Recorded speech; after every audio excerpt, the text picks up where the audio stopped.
तो हमने अपने पोकेमॉन के एप्लीकेशन में बहुत सारी चीज़ें कर ली है और अपनी यूआरएल्स वगैरह की जो चीज़ें करनी थी हमारे कॉन्टेक्स्ट एपीआई के साथ वो भी एकदम अच्छे से चल रही है।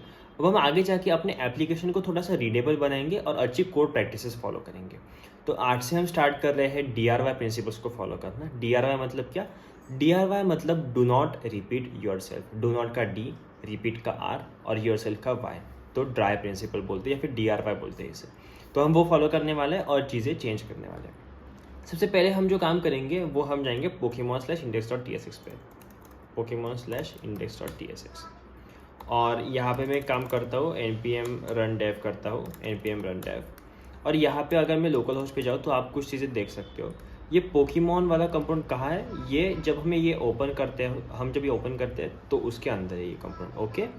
और इस कंपोनेंट में आप देख सकते हो कि हम क्या क्या शो कर रहे हैं। बेसिकली अगर आप ये सेक्शन देखो, मैं आपको कह रहा हूँ कि आप इस पे फोकस करो बस। यहाँ पे अगर आप देखो तो आपको ये लगता होगा कि ये टाइटल वगैरह तो है, यहाँ की साइड का वो सारा तो सेम है। इसी के साथ ये जो अपनी यहाँ के टाइटल है वो सारे भी सेम है। और उसी के साथ ये जो यहाँ का नंबर दिया गया है वो भी लगभग सेम ही है। और यहाँ पे बस चीप है। तो लगभग देखा जाए तो हम सेम चीज़ें कर रहे हैं। पर अगर आप कोड देखो तो आपको कुछ चीज़ें पता चलेंगी, जो कि है कि हम सेम सी एस एस बार बार लिख रहे हैं। देखो, same C S S, same C S S, same C S S. और उसके अंदर भी सेम है कि 2 पी टैग है, 2 पी टैग है ना। तो ये जो है ये अपना बहुत ज़्यादा रिपीटेटिव पैटर्न हो गया जो हम कोड में कर रहे हैं। यूआई में हो रहा है तो दैट इज़ फाइन, क्योंकि हमें वैसा करना ही है। कोड में हो रहा है तो वो अच्छी बात नहीं है और हमें क्या करना चाहिए, इसे थोड़ा ऑप्टिमाइज़ करना चाहिए या फिर इसे एक्सट्रैक्ट आउट करना चाहिए, ओके। तो ये कैसे कर सकते हैं हम? तो ये करने के लिए हम क्या करेंगे, हम अपने इस प्रोजेक्ट में एक कंपोनेंट बनाएंगे कॉमन वाला। और वो कॉमन वाला कंपोनेंट कहाँ रहेगा? इसी पोकेमॉन में, क्योंकि इसी पोकेमॉन वाली फाइल में, फोल्डर में, क्योंकि हमें क्या करना है, हमें बस वही यूज़ करना है, राइट। तो मैं यहाँ पे एक कंपोनेंट बनाता हूँ। कंपोनेंट का नाम रखते हैं इन्फो रो डॉट, और इसके अंदर फाइल बनाएंगे index.tsx, ठीक है, और types.ts। यहाँ पे मैं काम कर लेता हूँ RAFC कर लेता हूँ कंपोनेंट बनने के लिए, और फिर इसको नाम देता हूँ इन्फो रो, ओके। ये कर दिया। अब अपना ये कंपोनेंट बन गया। अब देखो, अगर आप वैसे देखो कि इस कंपोनेंट के लिए क्या क्या चीज़ें ज़रूरत वाली है, तो आप देख सकते हो यहाँ पे जाके कि मुझे मेन ज़रूरतें जो है वो है कि ये लेबल चाहिए, जो भी इसकी वैल्यू है वो वैल्यू चाहिए, और इससे काम हो जाना चाहिए। पर अगर आपको ये टाइप वाला कंपोनेंट भी उसके अंदर ही डालना है तो आपको इसके लिए JSX एलिमेंट लेने पड़ेंगे, इसलिए आपको वहाँ पे उसका भी प्रोविज़न करना पड़ेगा, ठीक है। तो हम इसमें फिर 3 चीज़ें लेने वाले हैं, इसको भी कर ही लेते हैं। हम लेंगे लेबल, तो यहाँ पे हमें टाइप बनना पड़ेगा एक्सपोर्ट इंटरफेस इन्फो रो प्रॉप्स। लेबल रहेगा स्ट्रिंग, वैल्यू जो है ये क्या रहेगी, ये भी रहेगी स्ट्रिंग या फिर नंबर, और चिल्ड्रन जो है वो रहेगा रिएक्टर, मतलब आप कुछ भी डाल सकते हो इसके अंदर, ठीक है। तो हम ये सारी चीज़ें ले लेंगे यहाँ पे, और ये लेने के बाद हम क्या करेंगे, इसको कॉल कर देंगे कि ये इसका है प्रॉप्स, कुछ इस तरह से, और यहाँ पे बोल देंगे कि ये टाइप है इसका, ठीक है। और यहाँ से फिर हमें इंपोर्ट करना पड़ेगा सब कुछ जो भी हमने लिया था, वैल्यू और चिल्ड्रन। अब मैं आपको एक बहुत अच्छी सी चीज़ बताता हूँ, आपको बस आना है यहाँ पे। रीफैक्टरिंग में ये बहुत इजी सी बात होती है।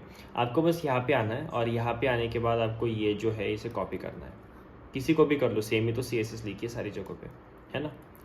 तो किसी को भी कर लो, एक्सपीरियंस को करो, हाइट को करो, जो भी आपको मन करे। इसे कॉपी कर लिया और मैं इसे कॉपी करके यहाँ पे पेस्ट कर दूँगा, ठीक है।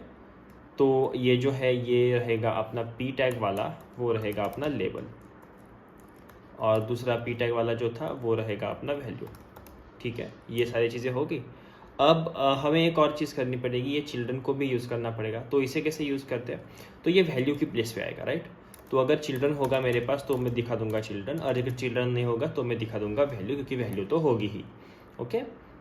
अब यहाँ पे जो है हमने क्या किया है, इसका सारा CSS वगैरह ऊपर ही लिख दिया है, क्योंकि पी टैग वगैरह को सेम ही CSS जाता था। क्योंकि ये देखो, ये टेक्स्ट एरिया वगैरह है, सॉरी टेक्स्ट कलर वगैरह है, फॉन्ट मीडियम, टेक्स्ट लार्ज, ये तो इनहेरिट ही कर लेता है वहाँ पे, तो उसके लिए उसको फिर से लिखने की ज़रूरत नहीं है। ये हो गया अपना इन्फो कार्ड। अब इन्फो कार्ड तो बन गया। इन्फो कार्ड बनने के बाद क्या करना है, बस इसे यूज़ करना है जिन जिन जगहों पे हम रिपीटेशन कर रहे थे। तो यहाँ पे आते हैं, देखते रिपीटेशन कहाँ कहाँ पे है। देखो पहला रिपीटेशन दिख गया, तो मैं इसको रिप्लेस कर दूंगा सीधे, ठीक है।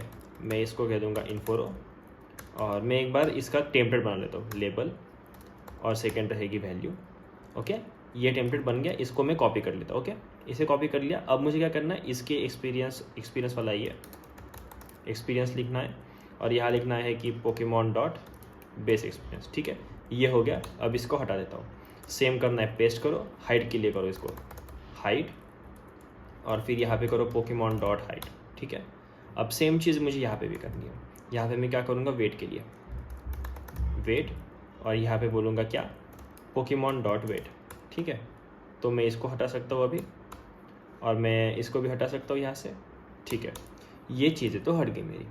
अब ये हो गया। अब इसके बाद मुझे क्या करना है, इसके बाद जो चीज़ करनी है वो ये है कि इस टाइप को भी करेंगे हम एंड में, क्योंकि इस पर वो अगर अलग एलिमेंट्स है तो इसीलिए इसको सबसे बाद में करेंगे, ठीक है। तो मैं टाइप्स को करने वाला हूँ ये सारी चीज़ें, और इसी के ऊपर हमें ये चीज़ें करनी है अपनी हाइट वेट वगैरह के लिए, टाइप के लिए। Okay nice. अभी अपना बस रह गया है कि ये करना है सबसे नीचे वाली चीज़ के लिए, जो कि अगेन रिपीटेशन था, जो आप यहाँ पे देख सकते हो, ये वाला, ठीक है। यहाँ पे करना है। तो यहाँ पे करने के लिए भी बहुत ईजी सा तरीका है। सबसे पहले ये करो, लेबल क्या है इसका, लेबल आता है ये डायनेमिकली कुछ इस तरह से। तो मैं ये लेबल डायनेमिकली यहाँ पे ले लूँगा और इसे दे दूँगा कि आप सीधा ये ले लो, ओके। और ये जो पी टैग है ये है इसका चिल्ड्रन, तो मुझे P tag as a children देना पड़ेगा, क्योंकि देखो पी के अंदर ये सुपर टैग यूज़ कर रहे हैं, तो इसीलिए ये चिल्ड्रन देना पड़ेगा। तो इसके केस में हम वैल्यू नहीं देंगे, हम देंगे चिल्ड्रन, ठीक है। और चिल्ड्रन में क्या देंगे, ये वाली चीज़, ओके। ये दे दिया, और मैं इसे फिर रिमूव कर देता हूँ। और अभी हमें इसे की देनी पड़ेगी, तो मैं की देता हूँ, क्या की दूंगा, स्टैट डॉट, एक सेकंड, हमने की क्या दिया था ऊपर, हमने की ही नहीं देता। नाइस, हम कितने पागल है ना।